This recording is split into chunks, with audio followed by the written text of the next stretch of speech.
एक साधु एक लकड़हारे से खुश होकर उसको 3 वरदान देता है और कहता है कि इन 3 वरदान के बदले में तुम जो भी चीज़ें चाहो वो चीज़ें मांग सकते हो। लेकिन लकड़हारा कुछ ऐसी चीज़ें मांगता है जिसकी कल्पना साधु ने भी नहीं की थी। और साधु मन ही मन कहता है कि मैं इसको इतनी बहुमूल्य चीज़ें दे रहा हूँ और ये क्या फालतू की चीज़ें मांग रहा है।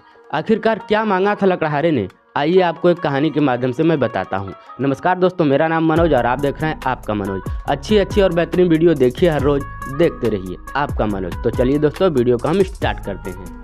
सोनपुर नाम का एक गांव था और उसी गांव में लकड़हारा अपनी पत्नी के साथ रहता था। वो अपने गांव के आसपास के जंगलों से लकड़ियाँ काटता और उसे शहर में ले जाके बेचता और बेचने के बाद जो पैसे मिलते उसी से अपना जीवन यापन वो करता था।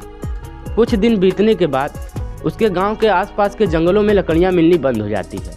परिस्थिति ऐसी आती है कि उसके घर में अनाज का एक दाना नहीं रहता है। फिर उसकी पत्नी कहती है कि घर में अनाज का एक दाना नहीं बचा है और आप घर में बस वैसे ही पड़े रहते हैं। आप दूर के जंगलों में जाइए और वहां से लकड़ियां काट करके शहर में बेचिए और बेचने के बाद जो पैसे मिले उसे लाइए ताकि हम लोगों को खाने के लिए कुछ अनाज मिल सके।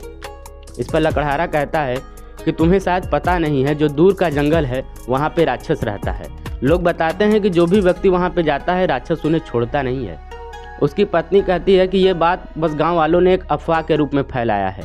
जंगल में ऐसी कोई चीज़ नहीं है और आपको पता होना चाहिए कि घर में खाने के लिए अनाज का एक दाना नहीं है। अगर आप कुछ नहीं लाएंगे तो भी हम लोग जीवित नहीं रहेंगे। इससे अच्छा है कि आप उस जंगल में जाइए और जंगल से लकड़ियाँ काट करके शहर में उसे बेचिए। पत्नी के ऐसे कहने पर जो लकड़हारा होता है वो कहता है कि ठीक है, अगर तुम कह रही हो तो मैं उस जंगल में जाऊंगा और बाकी जो कुछ भी होगा वो देखा जाएगा। वो दोनों आपस में बात कर ही रहे होते हैं, तभी उसके दरवाजे पे किसी के आने की आहट होती है। लकड़हारा घर से बाहर निकलता है। जब वो घर से बाहर निकलता है तो देखता है कि उसके द्वार पे एक बुजुर्ग और कमज़ोर साधु खड़ा था। साधु बोलता है कि मैं बहुत दूर यात्रा पर निकला हूँ और यात्रा के दौरान मुझे भूख लगी है, प्यास लगी है। अगर तुम्हारे पास कुछ खाने को हो तो मुझे दे दो, भगवान तुम्हारा भला करेगा। लकड़हारा, जिसके घर में अनाज का एक दाना नहीं था, वो कहता है कि साधु महाराज मुझे क्षमा करे, लेकिन मेरे घर में खाने के लिए अनाज का एक दाना नहीं है जो कि मैं आपको दे सकूं। लेकिन हाँ, मेरे घर में आपको शीतल जल मिल जाएगा। अगर आप कहें तो मैं आपको शीतल जल पिला सकता हूँ। साधु कहता है कि तुम अपनी ईमानदारी से जो कुछ भी दे दो वही मेरे लिए बहुत है। फिर लकड़हारा अपने घर में जाता है। घर में जाने के बाद एक लोटा शीतल जल ले करके आता है। वो जल साधु पीते हैं और साधु को पीने के बाद ऐसा लगता है कि उन्हें एक नई ज़िंदगी मिल गई है और वो लकड़हारे से खुश होते हैं और उसे कहते हैं कि आज मैं तुम्हें 3 वरदान दूंगा और मुझे मालूम है कि तुम्हारी परिस्थिति अच्छी नहीं है, तो इन 3 वरदान से तुम जो भी चीज़ें चाहो वो चीज़ें मांग सकते हो। फिर साधु महाराज बोलते हैं कि बताओ क्या चाहिए तुम्हें। मैं तुम्हें पहला वरदान देता हूँ। पहले वरदान में क्या चाहिए? हीरे मोती चाहिए, धन दौलत चाहिए, या फिर अपनी लंबी आयु चाहिए, या अपनी ज़रूरत के अनुसार जो भी चीज़ें तुम्हें चाहिए वो चीज़ें तुम मांग सकते हो। लकड़हारा अपने घर में पड़ी हुई एक कुल्हाड़ी उठाता है और कहता है कि महाराज, मुझे बाहरी किसी चीज़ की आवश्यकता नहीं है। आप मेरी इस कुल्हाड़ी में ऐसा जादू डाल दीजिए कि इसको चलाने वाला तब तक चलाए जब तक कि मैं उसे रोकने का आदेश न दूँ। साधु सोचता है कि मैं इसको इतनी बहुमूल्य चीज़ें दे रहा हूँ, लेकिन ये क्या कुल्हाड़ी के पीछे पड़ा हुआ है। लेकिन उन्होंने कहा था कि तुम जो भी मांगोगे वो तुम्हें मिलेगा। फिर साधु महाराज उस कुल्हाड़ी में ऐसा जादू डाल देते हैं, उसके बाद जो भी उस कुल्हाड़ी को चलाए वो तभी रुक पाए जबकि लकड़हारे का उसे आदेश हो। ऐसा कहते हुए पहले वरदान की पूर्ति की जाती है। फिर साधु महाराज कहते हैं कि अब बताओ, अब तुम्हें क्या चाहिए? क्या तुम्हें लंबी आयु चाहिए, धन दौलत चाहिए, या फिर कुछ और चाहिए? बताओ क्या चाहिए तुम्हें। लकड़हारा कहता है कि महाराज, मुझे बाहरी किसी भी चीज़ की आवश्यकता नहीं है। मेरे घर में जो चीज़ें पड़ी हुई हैं मैं सोच रहा हूँ कि आप उसमें ही कोई जादू डाल दीजिए, वही मेरे लिए बहुत है। ऐसा कहते हुए लकड़हारा एक पुरानी कुर्सी लाता है और कहता है कि महाराज, आप इस कुर्सी में ऐसा जादू डाल दीजिए कि इस कुर्सी पर बैठने वाला व्यक्ति दोबारा तभी उठ पाए जबकि मैं उसे कहूँ, बिना मेरे आदेश के वो इस कुर्सी पर से ना उठ पाए। अब साधु फिर हैरान होता है, लेकिन अपने कहे अनुसार वो उस कुर्सी में ऐसा जादू डाल देता है और जादू डालने के बाद बोलता है कि अब इस कुर्सी पर जो भी बैठेगा वो तभी उठ पाएगा जब तुम उसे उठने के लिए कहोगे। इस प्रकार दूसरे वरदान की भी पूर्ति की जाती है। फिर साधु महाराज कहते हैं कि अब तुम्हारे पास सिर्फ आखिरी मौका बचा है। अब बताओ कि अब तुम्हें क्या चाहिए। क्या अब भी तुम्हें लंबी आयु नहीं चाहिए, या धन दौलत नहीं चाहिए, या तुम्हारी ज़रूरत की अनुसार की चीज़ें नहीं चाहिए? तो लकड़हारा कहता है कि महाराज, मैंने पहले ही कहा था कि मुझे बाहरी किसी भी चीज़ की आवश्यकता नहीं है, जो मेरे घर में चीज़ें पड़ी हुई हैं बस उसी में आप जादू डाल दीजिए। तो साधु बोलते हैं कि बताओ अब क्या चाहिए तुम्हें। लकड़हारा अपने पास से पड़ी हुई एक पोटली निकालता है और कहता है कि महाराज, आप इस पोटली में ऐसा जादू डाल दीजिए कि इसमें मैं चाहे धन रखूं, चाहे किसी व्यक्ति को रखूं, चाहे जो भी कुछ रखूं, वो तभी निकले जबकि उसे मेरा आदेश हो। साधु इस बार कुछ समझ नहीं पाते। वो सोचते हैं कि मैंने इसको इतनी बहुमूल्य चीज़ें देने के लिए कहा और ये अपना वरदान इन फालतू चीज़ों में बर्बाद कर रहा है। लेकिन फिर भी साधु ने कहा था कि तुम जो चीज़ मांगोगे वो चीज़ मिलेगा। फिर साधु महाराज उस पोटली में ऐसा जादू डाल देते हैं कि उसके बाद उसमें जो भी कुछ चीज़ें रखा जाए वो सिर्फ तभी निकले जबकि उस लकड़हारे का आदेश हो। 3 वरदान की पूर्ति की जाती है और 3 वरदान देने के बाद साधु महाराज अपनी यात्रा पर निकल जाते हैं। फिर लकड़हारा अपने घर में जाता है। जब वो घर में जाता है तो उसकी पत्नी उस पर गुस्सा होती है और कहती है कि तुम मूर्ख हो, साक्षात तुम्हारे द्वार पे भगवान आए थे और तुम्हें कुछ दे रहे थे और तुमने क्या फालतू की चीज़ें मांगी हुई है। अब कल तुम उस जंगल में जाना और जंगल में जा कर के लकड़ी काट के ही आना, नहीं तो मैं इस घर में रहने नहीं दूंगी। लकड़हारा जो कि ईमानदार था, गरीब भले ही था, ईमानदार था और सीधा साधा व्यक्ति था, वो कहता है कि ठीक है, मैं कल सुबह उस जंगल में जाऊंगा और जंगल में जाने के बाद लकड़ियाँ काट कर लेकर आऊँगा। फिर सुबह होती है, लकड़हारा अपनी वही कुल्हाड़ी उठाता है और कुल्हाड़ी ले करके दूर जंगल के लिए निकल पड़ता है। जंगल काफ़ी दूर था, जाते जाते रास्ते में धूप हो जाती है। वो जंगल में पहुंचता है तो सोचता है कि थोड़ा सा आराम कर लूं, उसके बाद लकड़ियां काटूंगा। वो उसी जंगल में एक बरगद के पेड़ के नीचे बैठता है। जैसे ही वो जंगल में बरगद के पेड़ के नीचे बैठा होता है, उसे दूर किसी राक्षस की आवाज़ सुनाई पड़ती है। वो देखता है तो दूर एक राक्षस दिखाई पड़ रहा था। वो सोचता है कि अभी मौका है, मैं यहाँ से भाग के चला जाऊँ। वो जैसे ही उठता है और भागने की तैयारी करता है, वो राक्षस अचानक से उसके सामने प्रकट हो जाता है, जिसकी उसने कल्पना नहीं की थी और वो डरने लगता है। सोचता है कि आज मेरा आखिरी दिन है, आज मुझे ये राक्षस छोड़ेगा नहीं। लेकिन राक्षस उससे कहता है कि तुम घबराओ नहीं, मैं तुम्हारा बुरा नहीं करने आया हूँ, बल्कि मैं तुम्हें कुछ देने आया हूँ। लकड़हारा सोचता है कि एक राक्षस भला किसी व्यक्ति की क्या मदद करेगा। फिर राक्षस कहता है कि मैं तुम्हारी परिस्थिति को भली भांति जानता हूँ, मुझे पता है कि तुम्हारे घर में खाने के लिए एक दाना नहीं बचा और तुम अपनी पत्नी के कहे अनुसार इस जंगल में लकड़ी काटने के लिए आए हो। लकड़हारा सोचने लगता है तो राक्षस कहता है कि ज़्यादा सोचो मत और अपनी जादू से एक घड़ा सोना प्रकट करता है। राक्षस कहता है कि ये जो सोने का घड़ा है ये तुम्हारा हो जाएगा, इसका तुम इस्तेमाल करो और इस्तेमाल करने के बाद 1 साल तक आराम से राजाओं की तरह ज़िंदगी जियो और 1 साल के बाद तुम्हें मेरे साथ मेरे लोक में चलना पड़ेगा और मेरी गुलामी करना पड़ेगा। लकड़हारा सोचता है कि 1 साल तो मैं ज़िंदगी जी लूँगा, लेकिन उसके बाद राक्षस के लोक में जाऊँगा, राक्षस की गुलामी करूँगा तो न जाने वो कैसा मुझसे बर्ताव करेगा। लेकिन फिर वो सोचता है कि मेरे पास 3 जादुई चीज़ें हैं, मैं उन 3 जादुई चीज़ों का इस्तेमाल करके शायद इस राक्षस से छुटकारा पा जाऊँगा। ऐसा वो सोचता है और वो सोने का घड़ा अपने हाथ में ले लेता है। लेने के बाद राक्षस से कहता है कि ठीक है, मैं इस घड़े को लेकर के घर जा रहा हूँ और 1 साल बाद तुम्हारे साथ तुम्हारे लोग चलने के लिए तैयार रहूँगा। राक्षस कहता है कि सोच लो, अगर तुम मेरे साथ नहीं चले 1 साल बाद तो मैं तुम्हारे साथ साथ तुम्हारी पत्नी को भी ले जाऊँगा और तुम्हारे पूरे नगर को आग के हवाले कर दूँगा। लकड़हारा कहता है कि ऐसी नौबत नहीं आएगी।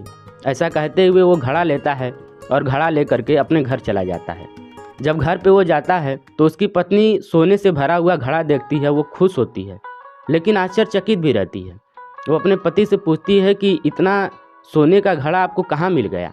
क्या आपने किसी की हत्या की है या फिर कहीं पे चोरी डाका किया है? तो लकड़हारा बताता है कि अरे भगवान, तुम तो मुझे जानती हो कि मैं इस तरीके का कोई काम नहीं करता हूँ। अरे मैं तो जंगल में जा रहा था, मुझे एक मालिक मिल गए, उन्होंने मुझे ये अग्रिम भेंट की है। उन्होंने कहा है कि धन का तुम 1 साल तक इस्तेमाल करो, उसके बाद तुम मेरे यहाँ आना और मेरे यहाँ काम करना। तो उसकी पत्नी उसकी बातों को मान लेती है, जबकि सच्चाई कुछ और ही होता है और वो दोनों राजा महाराजा की तरह अपनी ज़िंदगी जीने लगते हैं। धीरे धीरे समय बीतता है, 1 साल होने वाला था। फिर लकड़हारा अपनी पत्नी को सारी सच्चाई बताता है कि वो जो धन लाया था वो राक्षस से लाया था और 1 साल बाद उसको राक्षस के पास जाना है और उसकी गुलामी करना है। उसकी पत्नी पति की बात सुनकर दुखी होती है लेकिन अब कोई चारा भी नहीं था। फिर धीरे धीरे 1 साल बीत जाता है और वो राक्षस लकड़हारे के घर आता है और कहता है कि तुम्हारा समय पूरा हुआ, अब तुम मेरे साथ चलो, मेरे लोग चलो और मेरी गुलामी करो। लकड़हारा अपने घर से बाहर निकलता है, उसके हाथ में कुल्हाड़ी होती है और उसके दरवाजे के सामने कुछ लकड़ियाँ पड़ी होती है। वो राक्षस से कहता है कि मैं सोच रहा हूँ कि कुछ लकड़ियाँ हैं, इसको काट लूँ, क्योंकि मेरे जाने के बाद मेरी पत्नी जब खाना बनाएगी तो लकड़ियाँ नहीं होगा, तो अगर मैं लकड़ियाँ काट दूंगा तो उसके लिए काम आएगा। राक्षस कहता है कि तुम अजीब व्यक्ति हो, आज तुम्हारी जो ज़िंदगी है वो संकट में है, तुम्हें ये पता नहीं है कि मेरे साथ जाओगे तो तुम्हारे साथ कैसा बर्ताव होगा, और तुम अपनी पत्नी के लिए लकड़ियाँ काटना चाहते हो। चलो ठीक है, काटना है तो काट लो, लेकिन जल्दी से जाने की तैयारी करो। लकड़हारा कहता है कि मैं लकड़ियाँ काटूंगा तो टाइम लगेगा, ऐसा है कि आप इस कुल्हाड़ी से लकड़ियों को काट दीजिए, आप लकड़ियों को जल्दी काट देंगे और हम लोग जल्दी ही चले जाएंगे। फिर वो राक्षस उस कुल्हाड़ी को अपने हाथ में लेता है और लकड़ी काटने लगता है। कहता है कि ये तो मेरे बाएं हाथ का खेल है, मैं तो इसे तुरंत काट दूंगा। ऐसा कहते हुए वो लकड़ी काटने लगता है और लकड़ियाँ कट जाती है, लेकिन वो कुल्हाड़ी को रोकने की कोशिश करता है, कुल्हाड़ी रुकती ही नहीं है, कुल्हाड़ी बराबर चलती रहती है। राक्षस घबरा जाता है और लकड़हारे से कहता है कि अरे ये कैसी कुल्हाड़ी है, मैं इसे रोकने की कोशिश कर रहा हूँ लेकिन ये रुक नहीं रहा है। फिर लकड़हारा कहता है कि ये कोई मामूली कुल्हाड़ी नहीं है, बल्कि ये मेरी जादुई कुल्हाड़ी है और ये तभी रुकेगी जब इसे मेरा आदेश होगा। राक्षस समझ चुका था कि वो लकड़हारे के जाल में फंस चुका है, इसीलिए वो कहता है कि इस कुल्हाड़ी को रुकने का आदेश दो, मैं तुम्हें और भी 5 घड़े दूंगा और 5 साल की ज़िंदगी दूंगा, 5 साल बाद आऊँगा, उससे पहले मैं नहीं आऊँगा। लकड़हारा उसकी बात सुनकर मान जाता है। फिर वो कुल्हाड़ी को रुकने का आदेश देता है। फिर राक्षस उसको और 5 घड़ा सोने का देता है और फिर कहता है कि अब मैं 5 साल बाद ही आऊँगा, उससे पहले नहीं आऊँगा। उसके बाद लकड़हारा फिर अपनी ज़िंदगी राजाओं की तरह जीने लगता है। धीरे धीरे समय का पहिया घूमता है और 5 साल का समय पूरा होता है। 5 साल बाद फिर राक्षस आता है और कहता है कि आज मैं इसकी दी हुई कोई भी वस्तु को हाथ नहीं लगाऊंगा और आज मैं इसको घसीट कर लेकर जाऊंगा। ऐसा सोचते हुए वो लकड़हारे के द्वार पे आया और लकड़हारे को आवाज़ दिया। लकड़हारा अपने घर से बाहर आया और घर से बाहर आने के बाद राक्षस के सामने गिड़गिड़ाने लगा और बोलने लगा कि मुझसे जो गलती हुई है उसके लिए मैं क्षमा मांगता हूँ। मुझे पता है कि मैंने आपके साथ सही व्यवहार नहीं किया है, लेकिन अब मैं ऐसी कोई गलती नहीं करूँगा। राक्षस सोचता है कि लगता है कि इसका हृदय परिवर्तित हो गया है। फिर कहता है कि ठीक है, अब तुम अपना सामान पैक करो और मेरे साथ चलने की तैयारी करो। लकड़हारा अपने घर में जाता है और अपने घर में जाने के बाद वही अपनी जादुई कुर्सी ला करके राक्षस के सामने रख देता है और कहता है कि आप इस पर विश्राम कीजिए, तब तक मैं अपना सामान पैक कर लेता हूँ और आपके साथ चलने की तैयारी करता हूँ। ऐसा कहते हुए वो अपने घर में चला जाता है। इधर राक्षस उस कुर्सी पर बैठता है। जैसे ही वो कुर्सी पर बैठता है, लकड़हारा तुरंत अपने घर में से आता है। उसके हाथ में कोई सामान नहीं था। राक्षस कहता है कि अरे तुमने अपना सामान नहीं लिया। लकड़हारा कहता है कि सामान किस लिए लेना है। राक्षस बोलता है कि तुम्हें मेरे साथ चलना है ना। लकड़हारा कहता है कि हाँ मुझे चलना है, आप कुर्सी से उठिए, चलिए हम लोग चलते हैं, मैं सामान नहीं लूँगा। राक्षस उठने की कोशिश करता है लेकिन वो उठ नहीं पाता। बहुत प्रयास करता है लेकिन वो कुर्सी से मालूम पड़ता है कि जकड़ गया हो। राक्षस समझ चुका था कि वो दूसरी बार भी लकड़हारे के चुंगल में फंस गया है।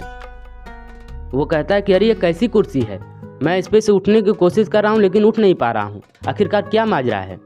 फिर लकड़हारा बताता है कि ये कोई मामूली कुर्सी नहीं है, इस कुर्सी पर से अब तुम तभी उठोगे जबकि मेरा आदेश होगा और मैं तुम्हें आदेश ऐसा दूंगा नहीं। राक्षस कहता है कि तुम मुझे इस कुर्सी से आज़ाद कर दो, चाहे तो तुम और धन ले लो और मैं तुम्हारे यहाँ अब ज़िंदगी में दोबारा नहीं आऊँगा।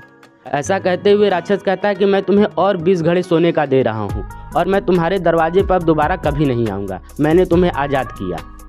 फिर वो 20 घड़ा सोना देता है। जब 20 घड़ा सोना लकड़हारे को मिलता है तो कुर्सी को आदेश देता है उठने के लिए। फिर जैसे ही वो आदेश देता है, राक्षस तुरंत वहाँ से उठ जाता है और उठने के बाद वहाँ से तुरंत भाग जाता है। इधर लकड़हारा सोचता है कि राक्षस ने मुझे इतना धन दिया और मुझे ज़िंदगी दे दी, उसने कहा कि अब वो दोबारा नहीं आएगा। इस प्रकार वो अपनी ज़िंदगी राजा महाराजा की तरह जीने लगता है। उसे पता नहीं था कि राक्षस आएगा कि नहीं आएगा। लेकिन धीरे धीरे समय बीतता है और 10 साल बाद वही राक्षस फिर उस गांव में आता है और वो कहता है कि ये लकड़हारा बहुत छली है, इसने मुझे छल से कई बार परेशान किया है, अब मैं इसे ज़िंदा नहीं छोड़ूंगा और इसे ले करके जाऊंगा। ऐसा सोचते हुए जब वो गांव के रास्ते से अंदर आ रहा होता है, तभी दूर से लकड़हारा आता हुआ उसे दिख जाता है।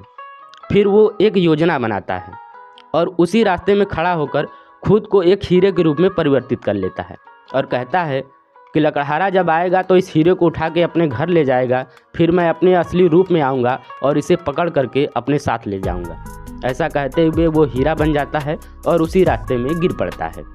लकड़हारा जब रास्ते से आता है तो हीरे के पास आता है, हीरा देखता है, वो कहता है कि अरे यहाँ पे इतना अमूल्य हीरा पड़ा हुआ है, न जाने किसका है, मैं इसे उठा कर रख लेता हूँ और जिसका होगा वो मांगने आएगा तो मैं उसे दे दूँगा, लेकिन अगर यहाँ पे पड़ा रहा तो कोई भी इसे उठा लेगा। ऐसा कहते हुए वो उस हीरे को अपनी पोटली में रख लेता है, पोटली जो कि जादुई पोटली थी, और उसे ले जाने के बाद अपने घर पे चला जाता है। 2-3 दिन का समय बीत जाता है लेकिन कोई हीरा लेने वापस नहीं आता। इधर जो राक्षस था वो बार बार पोटली से निकलने की कोशिश कर रहा था लेकिन वो निकल नहीं पा रहा था। राक्षस को लगा कि जो लकड़हारा है वो पहले से ही जानता था कि हीरे के रूप में मैं ही हूँ, इसीलिए इसने मुझे अपने जादुई पोटली में रखा हुआ है और मुझे आज़ाद नहीं कर रहा है। जबकि लकड़हारा इन सब बातों से बेखबर था, उसे कुछ पता नहीं था। राक्षस ऐसा सोच बैठा था कि शायद लकड़हारे को पता है, इसीलिए वो मुझे बाहर नहीं निकाल रहा है। फिर राक्षस उसी पोटली में से विलाप करने लगता है, चीखने चिल्लाने लगता है कि मुझे आज़ाद करो, मुझे आज़ाद करो, मुझे नहीं पता था कि तुम्हारे पास इतनी सारी जादुई हैं और तुम्हें पता है कि मैं ही इस हीरे के रूप में हूँ। लकड़हारे को कुछ पता नहीं था, लेकिन जब वो विलाप करता है, चीखता चिल्लाता है, बताता है, तब लकड़हारा सब बात समझ जाता है।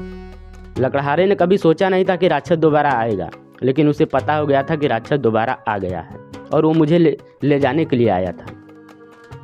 लकड़हारे के पास 3 जादुई चीज़ें थी जिसका कि वो इस्तेमाल कर चुका था।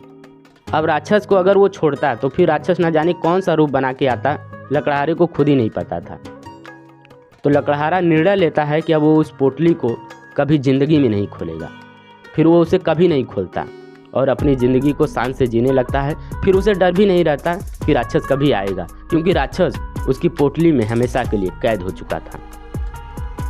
तो दोस्तों, इस कहानी का मतलब ये है कि कोई बुद्धिमान व्यक्ति अगर है तो बड़ी से बड़ी समस्याओं का समाधान आसानी से कर सकता है, जैसा कि आप लोगों को इस कहानी में देखने और सुनने को मिला। मुझे उम्मीद है कि ये वीडियो आप लोगों को अच्छा लगा होगा। अगर वीडियो अच्छा लगा तो वीडियो को लाइक करें, चैनल पर हमारे नए हैं तो चैनल को सब्सक्राइब करें। नमस्कार दोस्तों।